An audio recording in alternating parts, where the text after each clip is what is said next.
नमस्कार, स्वागत है आप सभी का नवकार एकेडमी के इस डिजिटल प्लेटफॉर्म पर। नवकार एकेडमी अब ऑफलाइन के साथ साथ ऑनलाइन में भी अपना कदम रख रही है, जिसमें हम YouTube पे आपके सामने आज नए सेशन पर चर्चा करेंगे।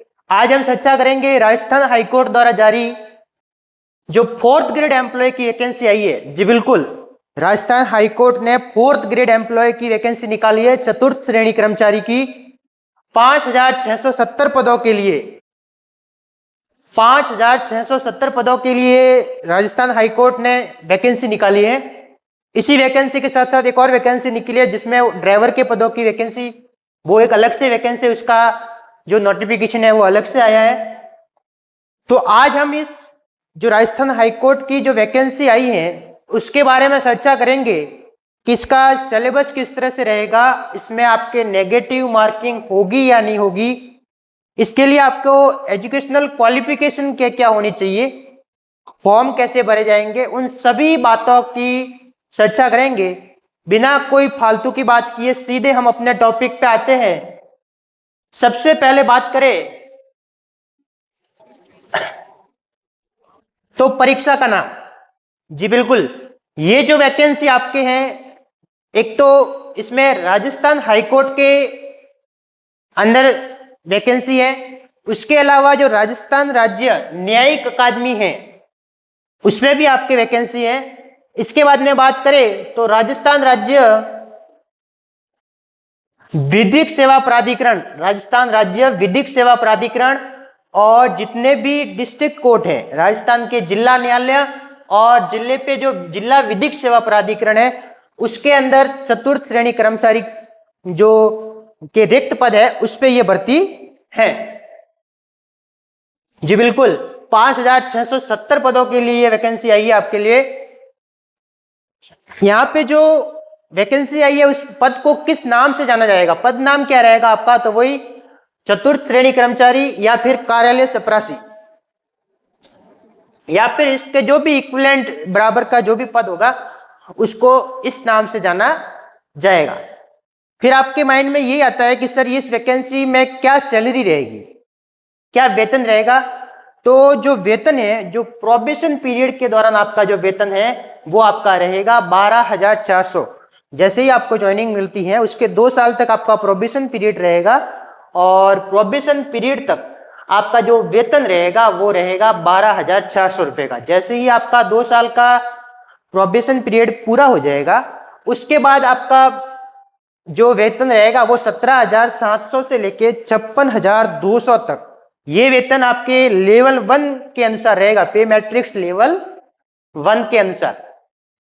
बहुत ही बढ़िया वेतन है और बहुत ही शानदार वैकेंसी है। ये शायद पहले वैकेंसी ये डी ग्रुप के नाम से जानी जाती थी, पर वो वैकेंसी रद्द कर दी गई थी, तो अभी ये वापस नए फॉर्मेट में आपके सामने आई है। इसके बाद में इसके जो आवेदन कहाँ से होगा इसका, उसके बारे में बात करें तो हम जनरल जो भी आवेदन वैकेंसीज का करते हैं वो हम एसएसओ आईडी के माध्यम से करते हैं। तो एसएसओ आईडी के माध्यम से इसका आवेदन नहीं होगा, ना ही ओटीआर के माध्यम से होगा। इसके लिए आपको राजस्थान हाईकोर्ट की जो ऑफिशियल वेबसाइट है www.hcraj.nic.in, तो इस पे आपको जाना है, अपना यूजर आईडी और पासवर्ड जनरेट करना है, उसके बाद में आपको इस पे अप्लाई करना होगा। तो आवेदन करने की जो टाइम लिमिट क्या है, इसकी तारीख कब से इसके फॉर्म स्टार्ट होंगे, तो बिल्कुल 27 जून 2025 दोपहर 1 बजे से इसके फॉर्म स्टार्ट हो जाएंगे। 27 जून 2025 दोपहर 1 बजे से इसके फॉर्म स्टार्ट हो जाएंगे, और 26 जुलाई 2025 को इसके फॉर्म की लास्ट डेट है। आप अपना फॉर्म 26 जुलाई तक भर सकते हो, लेकिन इसकी जो फीस सबमिट करने की डेट है वो इससे एक दिन ज्यादा है, 27 जुलाई। 27 जुलाई 2025 तक आपको फीस सबमिट करनी होगी, लेकिन फॉर्म आपके 26 तक ही भरे जाएंगे, इस बात का विशेष ध्यान रखें। इसके बाद में बात करें तो इसके एग्जाम सेंटर कहाँ कहाँ आएंगे, जैसा कि इसके नोटिफिकेशन में रखा गया है, कि इसके एग्जाम सेंटर आपके जो भी जिला मुख्यालय है, डिस्ट्रिक्ट हेडक्वार्टर है, उस पे ही होंगे। और अगर जरूरत पड़ी, फॉर्म की संख्या, जो भी आवेदन भरे गए हैं उनकी संख्या अगर ज्यादा होगी, तो ये तहसील या उपखंड मुख्यालय पर भी आयोजित की जा सकती है, लेकिन वो तभी होगा जब आपको उसकी जरूरत पड़ेगी तो। और वैसे देखती बात है, जरूरत तो पड़ेगी ही पड़ेगी, क्योंकि ये फॉर्म कोई नहीं चुकेगा, हर कोई इसी का फॉर्म अप्लाई करेगा। इसके बाद में फॉर्म फीस की बात करते हैं। तो इसके लिए आपको फॉर्म फीस भरना पड़ेगा। जो जनरल के कैंडिडेट हैं, जो जनरल कैटेगरी के हैं, ओबीसी में जो क्रीमिलियर कैटेगरी से बिलोंग करते हैं वो एसबीसी, और जो अन्य राज्य से जो भी आवेदन करेंगे उनके लिए जो फॉर्म फीस है वो आपके रहेगी 650 रुपए। जनरल, ओबीसी जो क्रीमिलियर कैटेगरी के हैं, एसबीसी के हैं और अदर स्टेट के लिए है, उनके लिए आपकी जो फॉर्म फीस रहेगी वो रहेगी आपके 650 रुपए। इसके बाद में बात करते हैं ओबीसी में जो नॉन क्रीमिलियर में आते हैं, एसबीसी में भी नॉन क्रीमिलियर में आते हैं, और ईडब्ल्यूएस, उनकी जो फीस रहेगी वो 550 रुपए रहेगी। ओबीसी में नॉन क्रीमिलियर, एसबीसी और ईडब्ल्यूएस, इनकी जो फॉर्म फीस रहेगी वो आपके रहेगी 550 रुपए। इसके बाद में एससी, एसटी और जो भी भूतपूर्व सैनिक हैं, एक्स आर्मी है, उनके लिए फीस रहेगी 450 रुपए। एससी कैटेगरी, एसटी कैटेगरी और एक्स आर्मी के लिए 450 रुपए। इसके बाद में जो भी दिव्यांग जन है, दिव्यांग जनों के लिए फॉर्म में किसी प्रकार का कोई शुल्क नहीं है, ये पूरी तरह से निःशुल्क रहेगा, यानी 0 रुपए शुल्क रहेगा। तो ये आपके अपन ने बात करी इसका एग्जाम का कहाँ पे होंगे, इसके फॉर्म की फीस क्या रहेगी। इसके बाद में इसके आगे बढ़ते हैं। नेक्स्ट है जो आपका मेन बात आती है कि एजुकेशनल क्वालिफिकेशन सर क्या चाहिए। इसके लिए कोई ना कोई योग्यता तो चाहिए, बिल्कुल। तो इसके लिए जो आपको योग्यता चाहिए वो आप 10th पास आउट होने चाहिए। किसी भी मान्यता प्राप्त बोर्ड से आपका 10th पास आउट होना जरूरी है। अगर आप किसी भी मान्यता प्राप्त बोर्ड से 10th पास आउट हैं, 10वीं उत्तीर्ण हैं, तो आप इस चतुर्थ श्रेणी कर्मचारी भर्ती का फॉर्म भर सकते हैं। इस एक बात का विशेष ध्यान रखें, ये जो मैं बता रहा हूं ये सिर्फ 4th ग्रेड एम्प्लॉय के लिए है। ड्राइवर के लिए क्वालिफिकेशन और उसके जो प्रोसेस है वो पूरा थोड़ा सा अलग है। तो अगर आपको ड्राइवर से संबंधित जानकारी चाहिए तो आप हाईकोर्ट की वेबसाइट पे जाइए और उससे अपना जो भी नोटिफिकेशन है ड्राइवर का, 52 या 53 पदों पे वो वैकेंसी आई है, उस नोटिफिकेशन को डाउनलोड कीजिए और उस समस्त जानकारी को आप पढ़ लीजिए। या फिर आपको ये जो जानकारी है ड्राइवर संबंधी अगर आवेदन करना चाहते हैं तो आप हमारे नवकार एकेडमी के टेलीग्राम चैनल से भी ड्राइवर संबंधित जो आई है भर्ती, उससे संबंधित जानकारी वहां से आप अपनी पीडीएफ डाउनलोड करके देख सकते हैं। तो शैक्षणिक योग्यता में बात करूं तो मान्यता प्राप्त बोर्ड से आपका 10वीं उत्तीर्ण होना आवश्यक है। साथ ही साथ आपको देवनागरी लिपि में लिखित हिंदी का व्यवहारिक और राजस्थान की संस्कृति का ज्ञान। तो ऑफकोर्स है कि भाई अगर हम राजस्थान से बिलोंग करते हैं तो ये चीजें तो हमको आती ही आती है, बस पीछे रहती है आपका 10वीं उत्तीर्ण होना आवश्यक है। लेकिन केवल 10वीं उत्तीर्ण होना ही आवश्यक नहीं है, आपको जो आयु का है वो भी ध्यान रखना होगा। तो कम से कम आपकी आयु है वो 18 वर्ष होनी चाहिए और अधिक से अधिक आपकी आयु है 40 वर्ष होनी चाहिए। ये सारी आयु की गणना 1 जनवरी 2026 के अनुसार की जाएगी। एक बात का विशेष ध्यान दें, ये आयु की गणना है 1 जनवरी 2026 के अनुसार की जाएगी। और एक बात बता देता हूं कि जो भी आयु है मैक्सिमम ऊपरी सीमा है आयु की, उसमें आपके रिलैक्सेशन भी है, मतलब कुछ किसी प्रकार का डिस्काउंट भी है कि आप इससे ज्यादा भी फॉर्म भर सकते हो। कैसी स्थिति में, वो आपको स्थिति आपकी जैसे ही अपन इसका नोटिफिकेशन देखते हैं तो उसमें मिल जाती है। इसको एक बार हम देख लेते हैं। अगर हम इसके नोटिफिकेशन की बात करें, जी हाँ, ये रहा। उपर्युक्त उल्लेखित ऊपरी सीमा में अनुसूचित जाति मतलब SC, ST, OBC, SBC और EWS के पुरुष अभ्यर्थियों को 5 वर्ष की कंसेक्शन दिया जाएगा। मतलब अगर आप जो SC से है, ST से है, OBC से है, SBC से है और EWS से है, वो 40 की जगह 45 वर्ष के हैं तो भी इसका फॉर्म भर सकते हैं।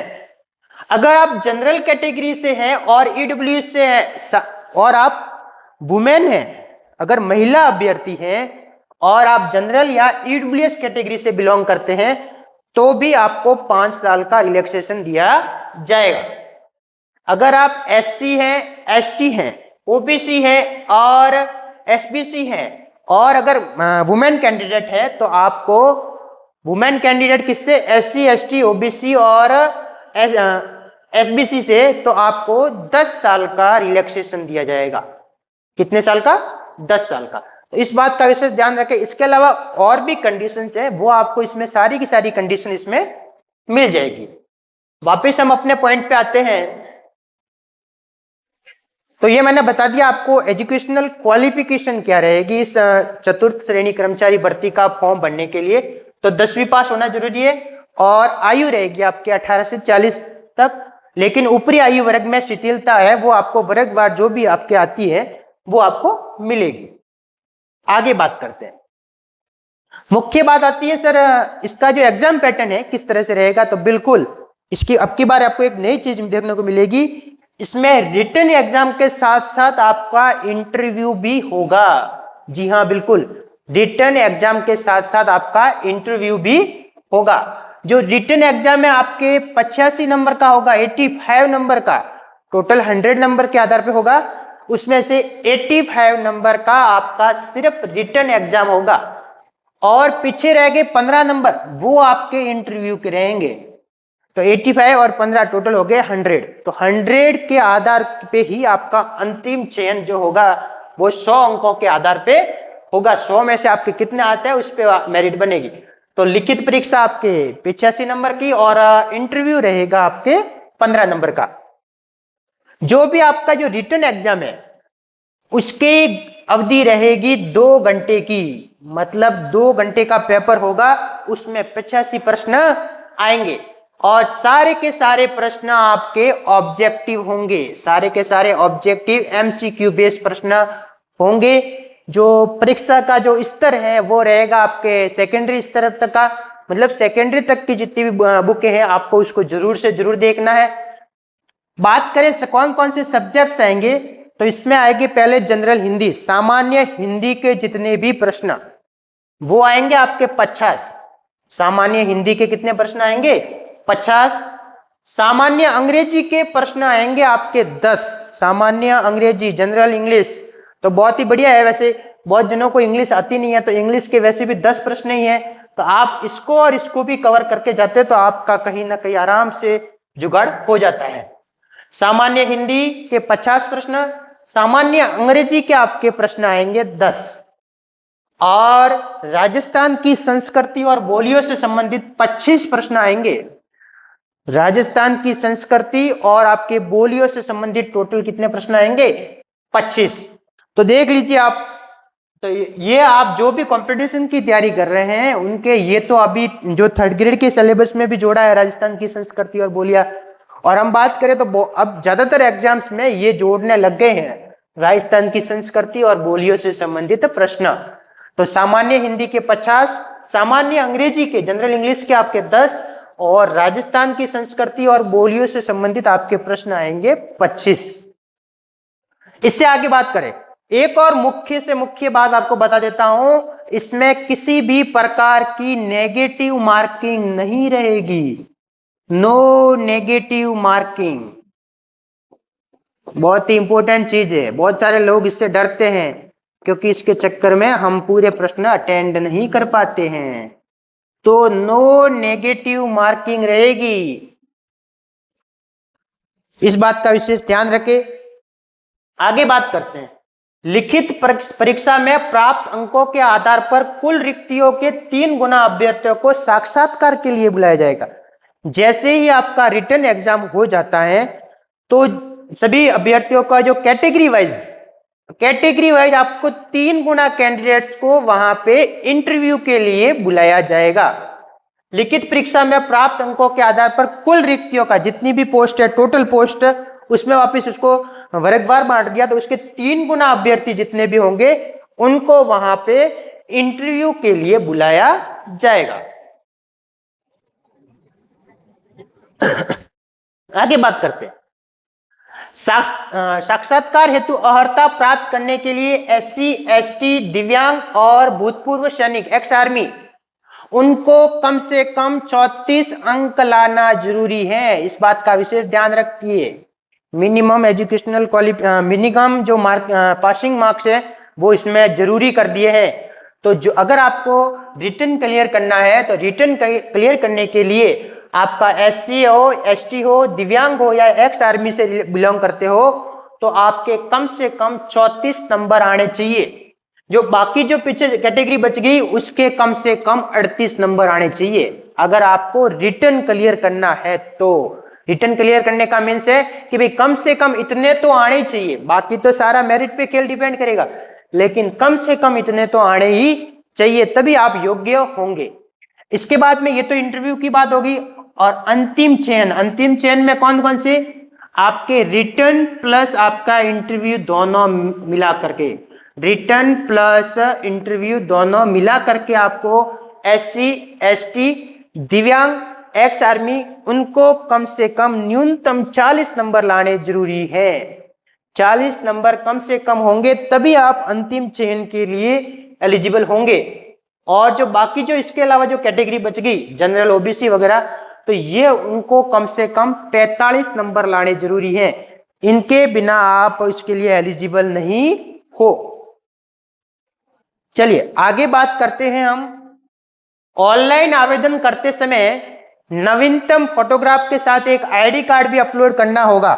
जी बिल्कुल, जब भी आप इसका 4th ग्रेड एम्प्लॉय का आवेदन फॉर्म भरोगे तो आपको एक अपने पासपोर्ट फोटो के साथ साथ एक ID कार्ड भी अपलोड करना होगा।